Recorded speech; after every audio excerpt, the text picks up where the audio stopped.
Have you ever felt like the invisible genius at work? Oh, man, that's a very real thing. Right. I mean, you know the exact scenario. You're hitting all your deadlines. You write these absolutely flawless reports. You always show up on time, completely prepared. Exactly. You do everything right. Yeah, everything right. But then the second a team meeting starts, it's like your English just suddenly decides to take a coffee break. Mm-hmm.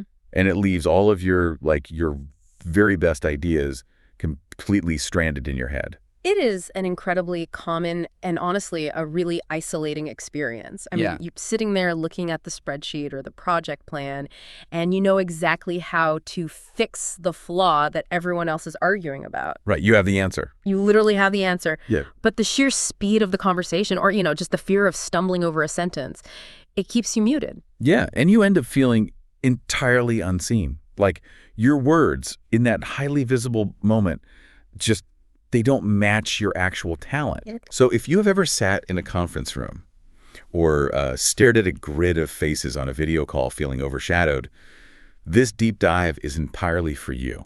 Absolutely. Today we are exploring the insights from a really fascinating guide. It's called The English Leap, Elevating Your Professional Voice. And, our mission today isn't to help you memorize robotic corporate jargon. No, definitely not. Nobody wants to sound like a walking synergy spreadsheet. No. Far from it. The focus here is really on identifying where professionals, and especially non-native speakers like B1 and B2 English learners, or honestly just anyone who tends to be introverted where they get trapped by their own vocabulary. Right. It's about upgrading those tired default sentences into precise communication because, career advancement in a modern collaborative environment, it's not about becoming the loudest, most aggressive voice in the room. Thank goodness. Right. It is about owning your value through steady, reliable language. You do not need to dominate the airspace to be perceived as a leader. You just need the words you do use to land with precision. Okay, let's unpack this. Because before you can even worry about what happens when you open your mouth, there's this massive internal hurdle to clear. The source talks about this incredibly dangerous, deeply ingrained myth that traps talented professionals in total passivity. And it's the belief that good work speaks for itself. Oh, yeah, that one. And spoiler alert, in a busy corporate office, it absolutely does not. It's a comforting illusion, isn't it? It really is. I mean, the idea that the workplace is a perfect meritocracy. We want to believe that if we just, keep our heads down, stay out of office politics, and produce excellent code or brilliant designs, that management will inevitably notice. Right. They'll just tap us on the shoulder for promotion. Exactly. But that completely ignores the psychological reality of modern management. How so? Well, managers are suffering from massive decision fatigue. They are overloaded with data, back-to-back meetings, competing priorities. Oh, for sure. They simply do not have the cognitive bandwidth to play detective and uncover your hidden contributions. Right. I mean, expecting them to do that is like winking at someone in pitch darkness. That's a great way to put it. You know exactly what you were doing. You are putting in the effort. You're making the gesture. But nobody else in the room can see it. No one. You are essentially leaving your entire professional reputation up to pure chance. I would actually take that a step further.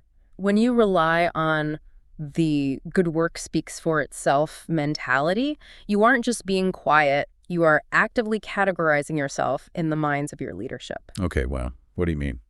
Well, let's look at the default phrasing people use during performance reviews when they operate under this myth. Okay. They sit down and they say something like, I do my job well, or I handle all my assigned tasks. Which, I mean, that sounds perfectly fine on the surface. Yeah. But it's incredibly passive. Yes. It implies you are essentially just a router. Things get placed on your desk, and you process them. Exactly. You are labeling yourself as a maintenance cost, not a value generator. Ouch. Okay. Yeah, that's true. To fundamentally alter how management perceives you, you have to shift from a reactive posture to a forward-looking one. Right. So you swap out that tired phrase with a strategic upgrade.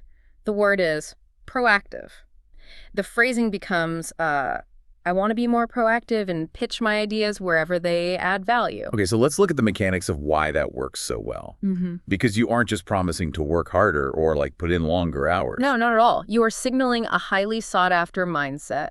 When a manager hears the word proactive, a neurological shift happens in how they categorize you. Oh, really? Yeah, you are telling them that you are thinking 3 steps ahead. You aren't waiting for the server to crash to reboot it.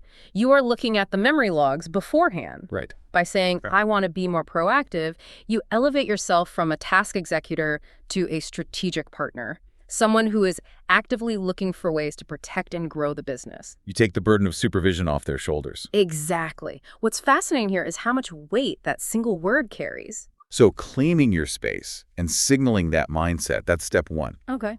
But let's be honest about the reality of, say, a Zoom call. Oh, boy. It is one thing to decide in your head, I am going to be proactive today. Right. It's another thing entirely when there is a pause in the conversation, the spotlight swings your way, and you actually have to unmute your microphone. The physical anxiety is real. I mean, your heart rate spikes, your breathing gets shallow. Especially if you are operating in a second language. Oh, absolutely. You are dealing with an immense cognitive load. You're translating thoughts, trying to remember the right verb tense, worrying about your accent, all while 20 people are staring at you. It's terrifying. And the instinct is to just blurt out your idea as fast as humanly possible so you can mute yourself again. Yes, the classic hit and run comment. Exactly. But speaking effectively isn't about speed or duration. No, it's not.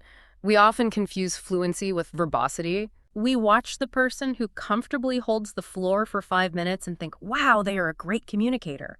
When in reality, they might just be rambling without a point. Yeah, we've all been in those meetings. Right. Precision is far more powerful than duration. But let me push back on how we actually achieve that precision, because this suggested vocabulary upgrade here feels a bit, risky to me. Okay, how so?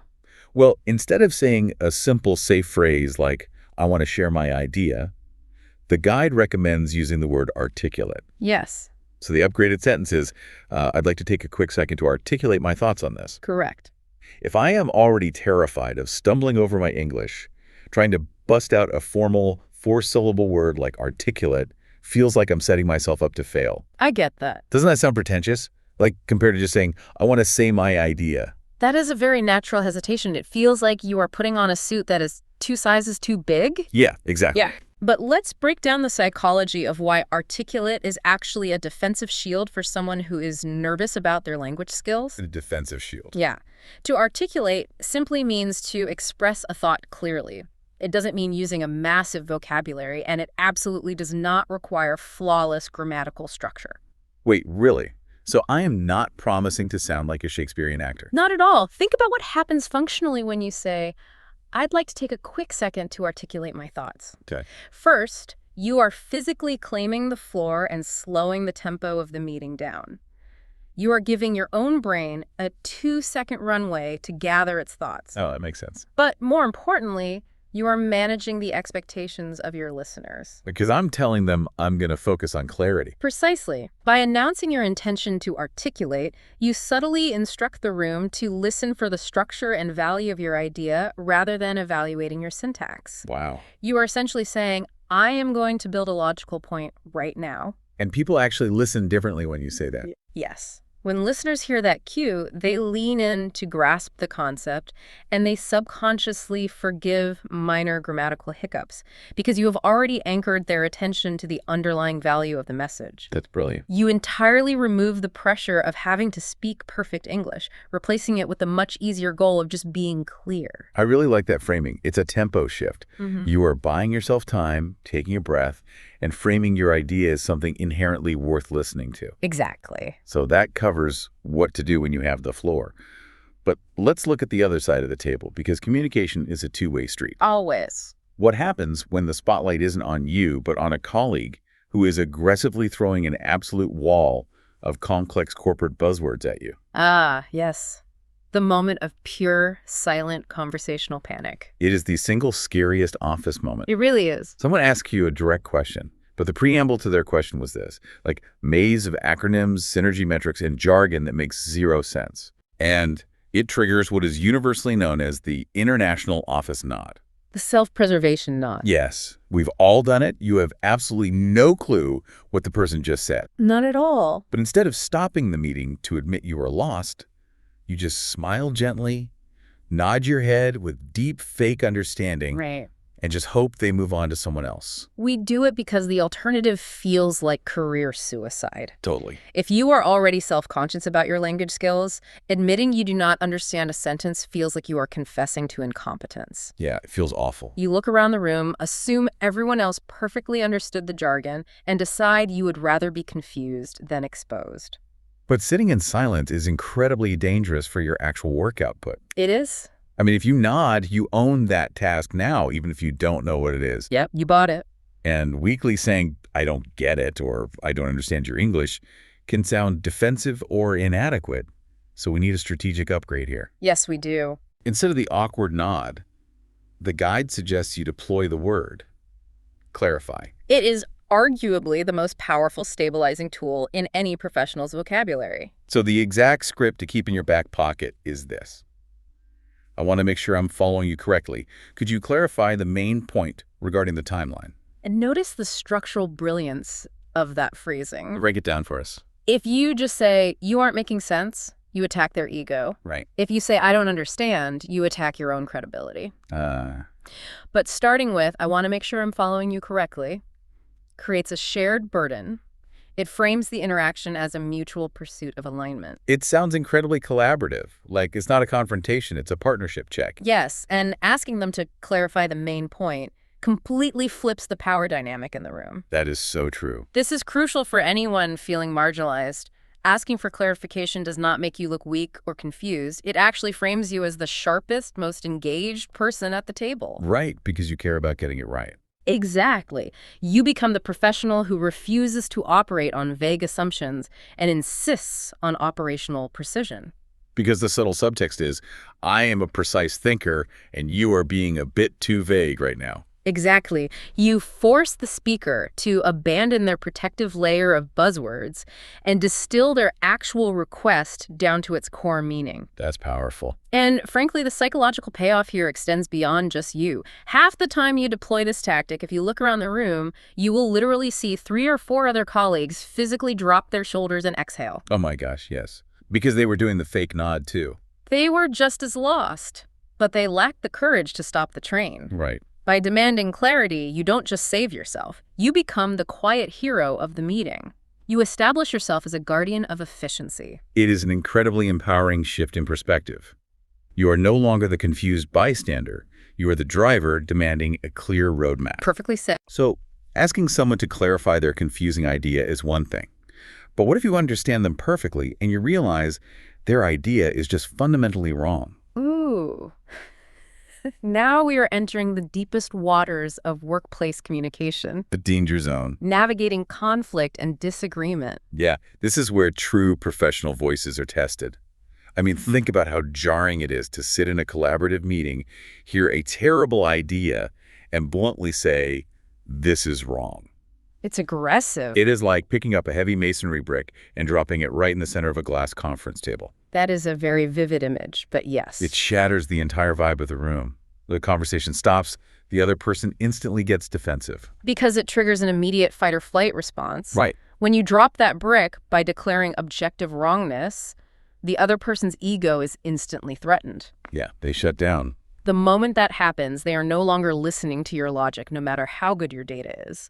They are entirely focused on building a defensive wall to protect their reputation. And as someone trying to build confidence or, translating a thought from your native language on the fly, this is a terrifying tightrope to walk. Absolutely. It is so incredibly hard to soften the blow of a disagreement while simultaneously keeping your own authority intact. It's a tricky balance. You don't want to apologize for disagreeing, like, oh, I'm sorry, maybe I'm wrong, but because that undermines your expertise. But you also don't want to make an enemy out of a director. Which is why we rely on 2 highly strategic words to disarm the situation before you even deliver the critique. Okay, let's hear them. Perspective and constructive. So let's give the listener the exact phrasing. It goes like this. From my perspective, this strategy might need a small adjustment. Can I offer some constructive feedback? Yes. Now, I have to jump in here with some serious skepticism. Okay, lay it on me. Honestly, whenever someone in a meeting says, can I offer some constructive feedback?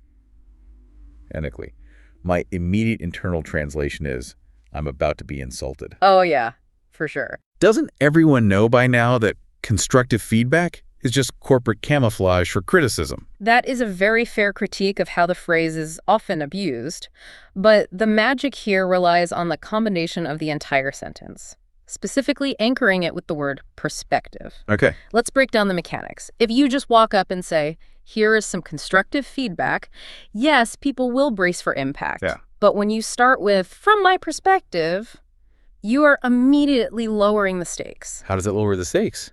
Because you are actively acknowledging that multiple viewpoints can exist simultaneously. Ah, I see. You are not declaring yourself the ultimate authority of truth. You aren't saying, the sky is green and you are wrong. Yeah. You are saying, based on where I am standing, given the data I have access to, I see a potential stress fracture in this plan. Got it. It is an invitation to look at the problem from a new angle rather than a direct assault on the creator of the plan. Okay, that makes a lot of sense. So it removes the objective right versus wrong battle and turns it into an exploration of angles. Exactly. What about the constructive part then? That is where you rebuild the bridge you are currently standing on.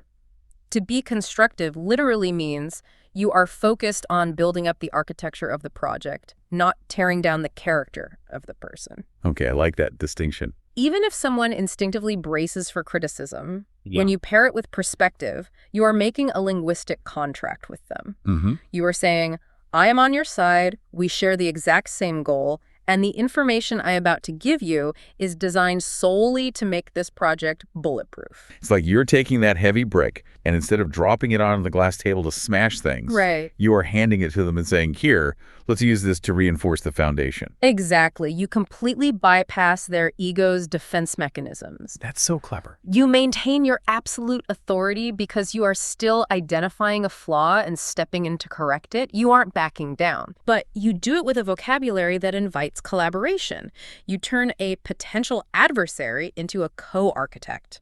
So what does this all mean for you, the listener, as you log off and head into your actual work week? Yeah, let's bring it all together. If we synthesize this journey we've just taken, the biggest takeaway is this: elevating your professional voice and ensuring your genius isn't invisible does not require a personality transplant. No, it really doesn't. You do not need to become the loudest, most extroverted person in the room. Exactly. It is simply about recognizing the moments where you default to tired, passive, or fearful language and swapping those out for precise, confident tools. Mm-hmm. It is about taking the heavy cognitive load off your managers and your colleagues and guiding them exactly where you need them to go. Absolutely. Because the reality is, your actual ideas, the solutions sitting quietly in your head, are simply too good to stay hidden in the dark. They are. You already have the technical skills. Today, we've just calibrated the delivery mechanism. You now have 4 incredibly effective instruments to control the pacing and perception of your expertise. Right, so we have a direct call to action for you. Think about your schedule for this upcoming week. Look at your calendar right now. Seriously, do it. Which of these 4 strategic words are you going to actively deploy in your next high-stakes meeting? Are you going to ditch the passive trap, be proactive, and pitch a forward-looking idea? Or are you going to carve out a safe runway to articulate your thoughts clearly, free from the pressure of perfect grammar? Will you bravely stop the jargon train and ask a colleague to clarify a confusing timeline? Or will you use perspective and constructive to safely dismantle a bad idea without making an enemy? Choose one right now. Write it on a sticky note and stick it right on the edge of your monitor so it's there when the Zoom camera turns on. And as you think about applying these words, I want to leave you with one final thought that builds entirely on the mechanics of our last point. Okay, let's hear it. We talked about how using the word constructive intentionally shifts the focus to building up the project rather than tearing down the person. Right. But I want you to zoom out and think about the broader ripple effect of that single, subtle change. Oh, like the cultural impact on the team. Yes. If you start consistently framing your disagreements merely as differences in perspective, and you consistently prove week after week that your feedback is only ever meant to build things up, how much faster could your entire team move? Wow. How much more innovative and daring could your collective ideas become when the paralyzing fear of personal criticism is completely and permanently removed from the room?